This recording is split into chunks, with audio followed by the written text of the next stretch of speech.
पुण्यामध्ये एका रात्रीत 3 अशा धक्कादायक घटना घडल्यात की ज्यामुळे पूर्ण महाराष्ट्र हादरलाय।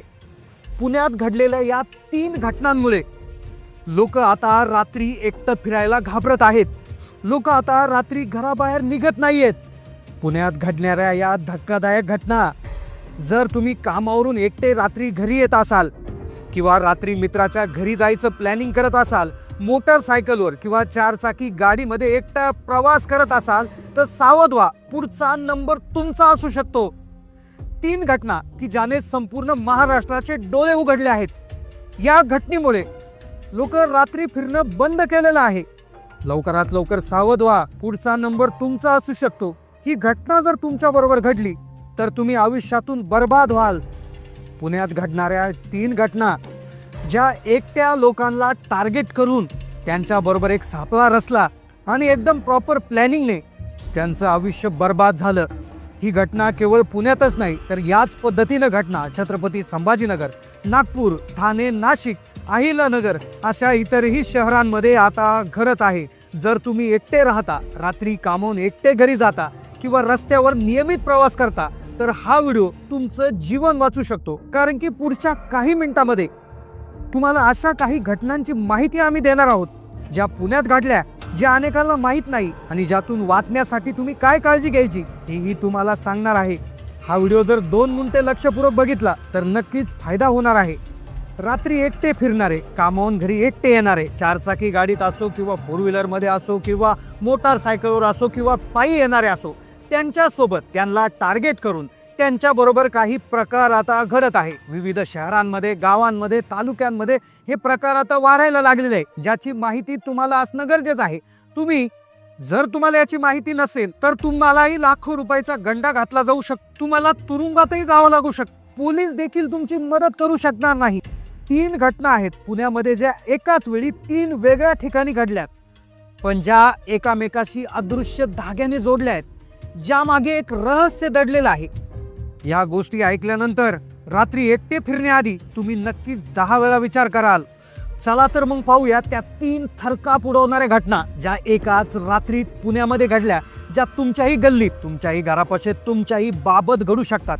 त्यामुळे शेवटपर्यंत हा व्हिडिओ पाहायचा। पहिला प्रसंग, पहिली घटना, रात्री साधारणपणे 10 वाजले होते। पुण्यामध्ये एक तरुण त्याच्या बाईकवरून पुण्यातील बाणेर रस्त्यावरून जात होता। अचानक त्याच्या समोर एक दृश्य दिसतं। एक मुलगा एका मुलीला जोराजोरात भांडत होता आणि तिला तो मारत देखील होता। असं दृश्य त्याला दिसलं। मुलगा त्या मुलीला धक्काबुक्की करत होता, मारत होता। त्या तरुणाच्या मनात लगेच माणुसकी जागी होते। तो पहिल्यांदा ते दृश्य पाहिल्यावर हळूहळू गाडीचा वेग कमी करतो। त्यानंतर लक्षपूर्वक पाहतो काय चाललंय। त्याच्या निदर्शनास येतं की एका असहाय मुलीला एक मुलगा मारत आहे, धक्काबुक्की करत आहे, भांडण करत आहे। तो गाडीला ब्रेक मारतो, गाडी स्टँडला लावून तिथे जातो आणि त्या मुलांना आणि मुलींना थांबवतो। थांबा, काय झालंय तो विचारतो। त्याने विचारता क्षणी मुलीबरोबर बाचाबाची करत असणारा तो मुलगा डायरेक्ट पळून जातो। आता बाईकवरून उतरलेला तो तरुण, ज्याने त्या मुलीची मदत केली असं त्याला वाटतं मी चांगलं काम केलं, माझ्या बोलण्यामुळे या मुलीला होत असणारी मारहाण थांबली। पण एका सेकंदातच त्याच्याबरोबर जी घटना घडते ती ऐकून तुम्ही देखील थक्क व्हाल। काही सेकंदातच ती मुलगी आरडाओरडा करायला लागते। होय, ती मुलगी म्हणते की या माणसाने मला मारलं, माझी छेड काढली। म्हणजे बाईकवरून उतरलेला जो तरुण, जिच्यामुळे तिला खरोखर मारणारा तरुण पळून गेला, ती त्याला सोडून देते आणि याच्या नावाचा आरडाओरडा करते, याच्यावर आळ घेते, याच्यावर आरोप करतात। 5-6 लोक त्या ठिकाणी गोळा होतात। ते लोक गोळा होतात, त्यातील एक जण म्हणतो पटकन पोलिसांना फोन करा, तोपर्यंत याला चांगला चोप द्या। तो बाईकवरला तरुण हातबल होतो। तो त्यांना सांगत असतो की बाबांनो, मी हिला वाचवलं आहे, पण ते ऐकून घेत नाही। ती मुलगी देखील रोखठोकपणे सांगते की माझ्याशी वाईट वागलाय, मला याने त्या ठिकाणी माझ्याबरोबर याने मारहाण केली आहे, माझी छेड काढली आहे। तो तरुण सांगतो की माझं असं काहीच नाहीये। पण त्या 5 जणांतील एक तरुण म्हणतो थांब, आता मी पोलिसालाच फोन लावतो। मग त्यानंतर ती अगदी बारीक आवाजात म्हणते, जर सगळं मिटवायचं असेल तर मला 15,000 रुपये दे। त्याच वेळेस त्या बाईकवरून उतरलेल्या तरुणाच्या लक्षात येतं की ही घटना सगळा प्लॅन होती, आपल्याला फसवण्यासाठी एक जाळं विणलं होतं आणि त्या जाळ्यामध्ये आपण अडकलो। ती मुलगी, तो मुलगा आणि आलेल्या 5 जण हे सगळे त्या फसवणुकीमधले पात्र होते.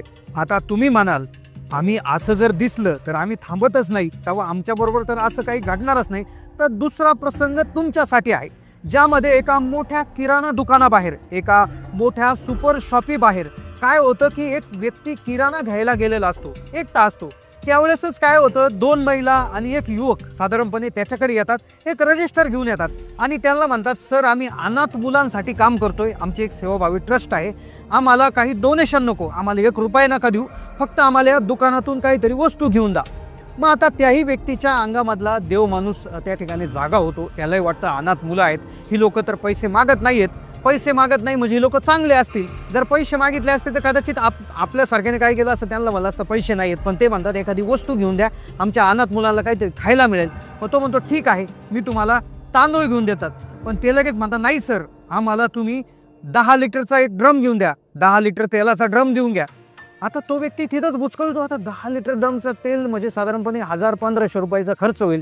त्याला वाटलं की बा एक अर्धा किलो 1 किलो यांना तांदूळ दिलं तर त्यांचं भागून जाईल. मग तो व्यक्ती म्हणतो नाही नाही तसं नाही जमणार. तर ते त्याला त्या ठिकाणी आरेरावी करतात, त्याला बळजबरीने तो तेलाचा डबा घ्यायला लावतात.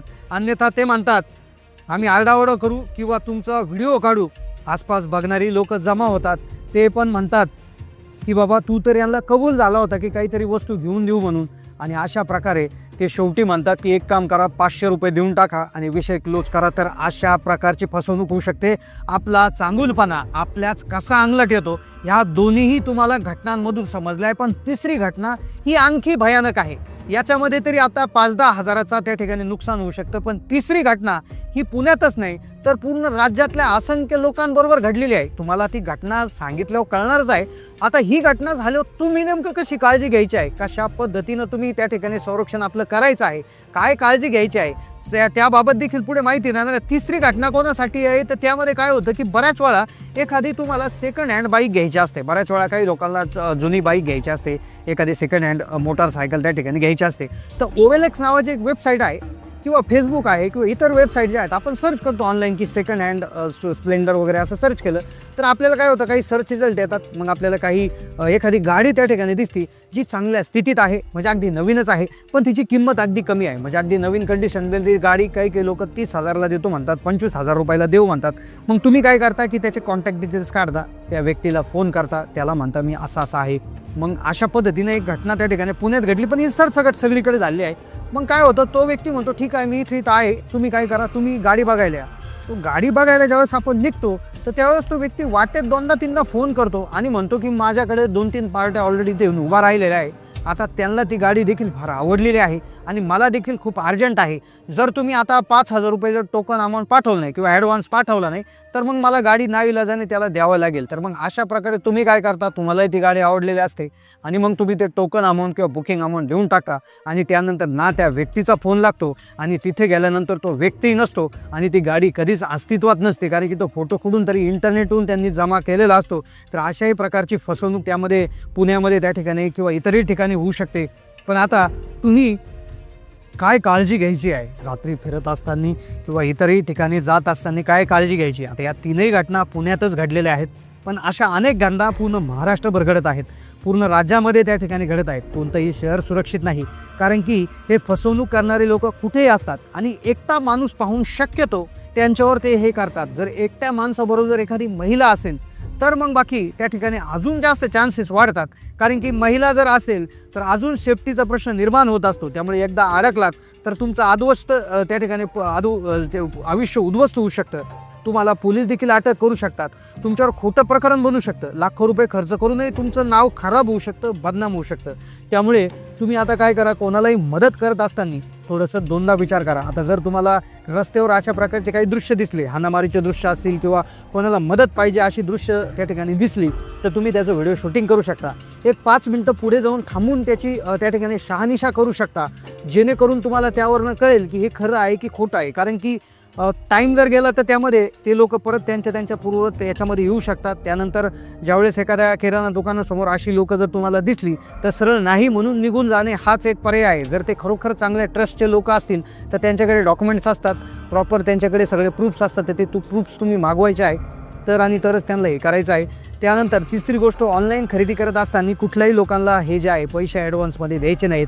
तर या अशा प्रकारच्या घटना घडत आहे. या अशा काही बदमाश किंवा वाईट प्रवृत्तीच्या लोकांमुळे खऱ्या ज्या लोकांना गरज आहे त्या लोकांपर्यंत मदत त्या ठिकाणी पोहोचत नाही. प्रत्येकाला आपण त्याच चष्म्यातून आता बघत आहोत की हे सगळे लोक त्या ठिकाणी आपली फसवणूकच करतात की काय.